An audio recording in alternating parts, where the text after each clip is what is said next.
ಧರ್ಮಸ್ಥಳದ ಷಡ್ಯಂತ್ರದ ಕುರಿತಾಗಿ ಎಸ್ಐಟಿ ತನಿಖೆ ಚುರುಕುಗೊಂಡಿದೆ. ಧರ್ಮಸ್ಥಳದ ತಲೆಬುರುಡೆ ಷಡ್ಯಂತ್ರ ಮಾಡಿದ ಯಾರು ಅನ್ನೋದರ ಬಗ್ಗೆ ಟಿ ಜಯಂತ್ ತಪ್ಪೊಪ್ಪಿಗೆ ಹೇಳಿಕೆಯನ್ನ ಕೊಟ್ಟಿದ್ದ. ಧರ್ಮಸ್ಥಳದ ತಲೆಬುರುಡೆ ಷಡ್ಯಂತ್ರ ಮಾಡಿದ್ದೆ ಗಿರೀಶ್ ಮಟ್ಟಣ್ಣವರ್. ಎಸ್ಐಟಿ ಮುಂದೆ ಗಿರೀಶ್ ಮಟ್ಟಣ್ಣವರ್ ಹೆಸರು ಹೇಳಿದ ಟಿ ಜಯಂತ್ ಕೋರ್ಟ್ಗೆ ಕೊಟ್ಟ ತಲೆಬುರುಡೆ ಮಟ್ಟಣ್ಣವರ್ ತಂದಿದ್ದು ಅಂತ ಜಯಂತ್ ಹೇಳಿಕೆ ಕೊಟ್ಟಿರೋದು. ಬುರುಡೆ ನನಗೆ ಕೊಟ್ಟಿದ್ದು ಜಯಂತ್ ಅಂತ ಆರೋಪಿ ಚಿನ್ನಯ್ಯ ಎಸ್ಐಟಿಯ ಅಧಿಕಾರಿಗಳ ಮುಂದೆ ಈಗಾಗಲೇ ಹೇಳಿಕೆಯನ್ನ ಕೊಟ್ಟಾಗಿದೆ. ಇದರ ಬೆನ್ನಲ್ಲೇ ಜಯಂತ್ ವಿಚಾರಣೆ ನಡೆಸಿದಂತಹ ಎಸ್ಐಟಿ ಜಯಂತ್ ಹೇಳೋದು ಈ ಬುರುಡೆ ಕೊಟ್ಟಿದ್ದೆ ಗಿರೀಶ್ ಮಟ್ಟಣ್ಣವರ್ ಅಂತ. ಎಸ್ಐಟಿ ಮುಖ್ಯಸ್ಥ ಪ್ರಣವ್ ಮೊಹಾಂತಿ ನೇತೃತ್ವದಲ್ಲಿ ನಡೆದಂತಹ ವಿಚಾರಣೆಯಲ್ಲಿ ಸತ್ಯ ಬಾಯ್ಬಿಟ್ಟ ಜಯಂತ್. ಬೆಳ್ತಂಗಡಿ ಎಸ್ಐಟಿ ಕಚೇರಿಯಲ್ಲಿ ಷಡ್ಯಂತ್ರದ ಗ್ಯಾಂಗ್ ತೀವ್ರ ವಿಚಾರಣೆ ಆಗ್ತಾ ಇದೆ. ಟಿ ಜಯಂತ್, ಮಟ್ಟಣ್ಣವರ್, ಯೂಟ್ಯೂಬರ್ ಅಭಿಷೇಕ್ ವಿಚಾರಣೆ ನಡೆದಿದೆ. ಚಿನ್ನಯ್ಯನ ಮುಂದೆ ಮುಖಾಮುಖಿ ವಿಚಾರಣೆ ನಡೆಸ್ತಾ ಇರೋ ಎಸ್ಐಟಿ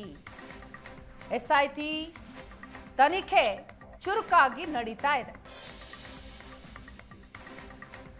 ಬುರುಡೆ ಗ್ಯಾಂಗ್ನ ಸದಸ್ಯರುಗಳನ್ನ ವಿಚಾರಣೆ ಮಾಡ್ತಾ ಇದ್ದಾರೆ ಎಸ್ಐಟಿ ಅಧಿಕಾರಿಗಳು. ಎಸ್ಐಟಿ ಮುಖ್ಯಸ್ಥ ಪ್ರಣವ್ ಮೊಹಾಂತಿ ನೇತೃತ್ವದಲ್ಲಿಯೇ ವಿಚಾರಣೆ ಆಗ್ತಾ ಇದೆ. ತೀವ್ರವಾದಂತಹ ವಿಚಾರಣೆ. ಚಿನ್ನಯ್ಯನ ಸಮ್ಮುಖದಲ್ಲೇ ಎಲ್ಲರನ್ನೂ ಕೂಡ ವಿಚಾರಣೆಗೆ ಒಳಪಡಿಸಿದ್ದಾರೆ.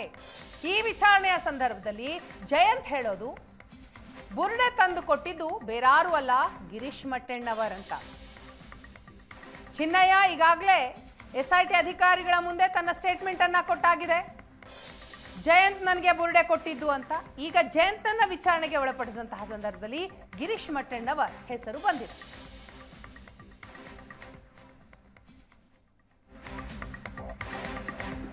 ಷಡ್ಯಂತ್ರದ ಕೇಸ್ನಲ್ಲಿ ಎಫ್ಐಆರ್ಗೆ ಇನ್ನಷ್ಟು ಆರೋಪಿಗಳ ಸೇರ್ಪಡೆ ಆಗತ್ತಾ? ಗಿರೀಶ್ ಮಟ್ಟಣ್ಣವರ್, ಜಯಂತ್, ಯೂಟ್ಯೂಬರ್ ಅಭಿಷೇಕ್ ವಿಚಾರಣೆ ಆಗ್ತಾ ಇದೆ. ಚಿನ್ನಯ್ಯನ ಹೇಳಿಕೆಯನ್ನ ಆಧರಿಸಿ ಎಸ್ಐಟಿ ಅಧಿಕಾರಿಗಳು ಮೂವರ ಗ್ರಿಲ್ ನಡೆಸಿದ್ದಾರೆ. ಚಿನ್ನಯ್ಯನ ಹೇಳಿಕೆ, ತಾಂತ್ರಿಕ ಸಾಕ್ಷ್ಯ ಎಲ್ಲವನ್ನ ಮುಂದಿಟ್ಕೊಂಡು ಎಸ್ಐಟಿಯಿಂದ ತನಿಖೆ ನಡೀತಾ ಇದೆ. ಆರೋಪಿ ಚಿನ್ನಯ್ಯನ ಹೇಳಿಕೆಯನ್ನ ಆಧರಿಸಿ ಮೂವರನ್ನು ಕೂಡ ಗಂಭೀರವಾಗಿ ವಿಚಾರಣೆ ಮಾಡ್ತಾ ಇದ್ದಾರೆ ಅಧಿಕಾರಿಗಳು. ವಿಚಾರಣೆಯ ವೇಳೆ ಆರೋಪಿ ಆಗುವಷ್ಟು ಸೂಕ್ತ ಸಾಕ್ಷ್ಯ ಇದ್ರೆ ಮುಂದಿನ ಕ್ರಮ ಆಗತ್ತೆ. ಮೂವರು ಪ್ರಕರಣದಲ್ಲಿ ನೇರ ಪಾತ್ರ ವಹಿಸಿದ್ದಾರೆ ಅನ್ನೋದು ಕಂಡು ಬಂದರೆ, ಮೂವರು ಈ ಪ್ರಕರಣದಲ್ಲಿ ನೇರ ಪಾತ್ರಧಾರಿಗಳು ಅನ್ನೋದು ಕಂಡು ಬಂದ್ರೆ ಬಂಧನ ಆಗೋ ಸಾಧ್ಯತೆ ಇದೆಯಾ? ಷಡ್ಯಂತ್ರ, ಸಾಕ್ಷ್ಯನಾಶ, ಸುಳ್ಳು ಸಾಕ್ಷ್ಯ ಸೃಷ್ಟಿಗೆ ಆಧಾರ ಸಿಕ್ಕರೆ ಬಂಧನ ಆಗುವಂತಹ ಸಾಧ್ಯತೆ ಇದೆ ಅಂತ ಹೇಳಲಾಗ್ತಾ ಇದೆ. ಚಿನ್ನಯ್ಯನ ಮುಂದೆನೆ ಈ ಮೂವರನ್ನು ಕೂರಿಸಿ ಮುಖಾಮುಖಿ ತನಿಖೆ ಆಗ್ತಾ ಇದೆ. ಚಿನ್ನಯ್ಯ ಈಗಾಗಲೇ ಎಸ್ಐಟಿ ಅಧಿಕಾರಿಗಳ ಮುಂದೆ ಹೇಳಿದಂತಹ ವಿಚಾರ, ಆ ಹಿನ್ನೆಲೆಯಲ್ಲಿ ಈ ಮೂವರನ್ನೂ ಕೂಡ ವಿಚಾರಣೆಗೆ ಅಧಿಕಾರಿಗಳು ಒಳಪಡಿಸಿದ್ದಾರೆ. ಅದು ಕೂಡ ನೇರ ಮುಖಾಮುಖಿ ವಿಚಾರಣೆ ಆಗ್ತಾ ಇದೆ. ಚಿನ್ನಯ್ಯ ಹೇಳಿದ್ದು ನಿಜಾನ ಸುಳ್ಳ, ಅಥವಾ ಗ್ಯಾಂಗ್ನ ಸದಸ್ಯರು ಹೇಳ್ತಾ ಇರುವಂಥದ್ದು ನಿಜಾನ ಸುಳ್ಳ, ಎಲ್ಲದರ ಬಗ್ಗೆ ಪರಿಶೀಲನೆ ಆಗ್ತಾ ಇದೆ.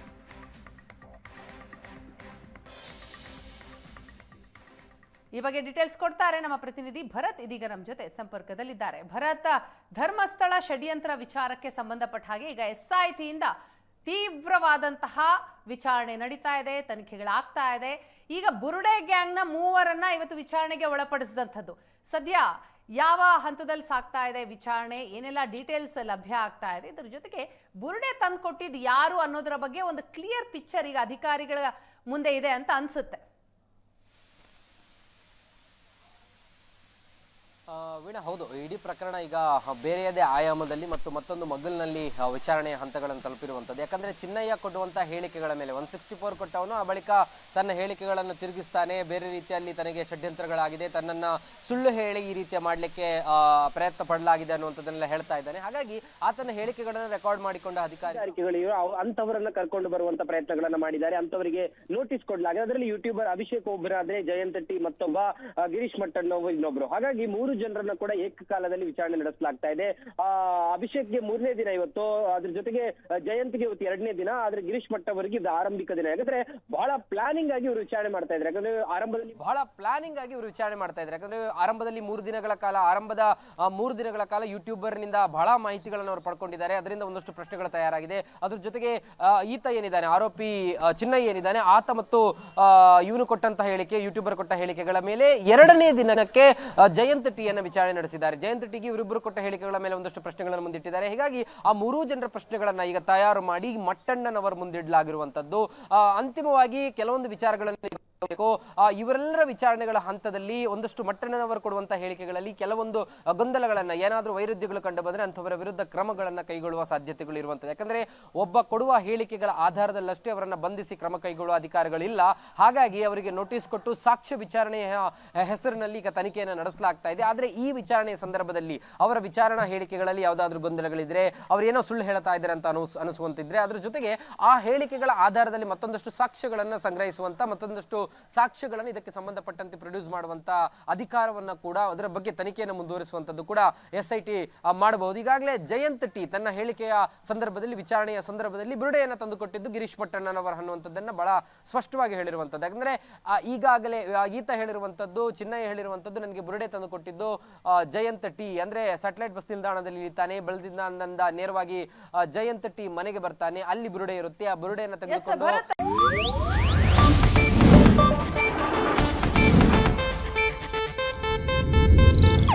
ಇದು ಏಷ್ಯಾನೆಟ್ ನ್ಯೂಸ್ ನೆಟ್ವರ್ಕ್ ಪ್ರಸ್ತುತಿ.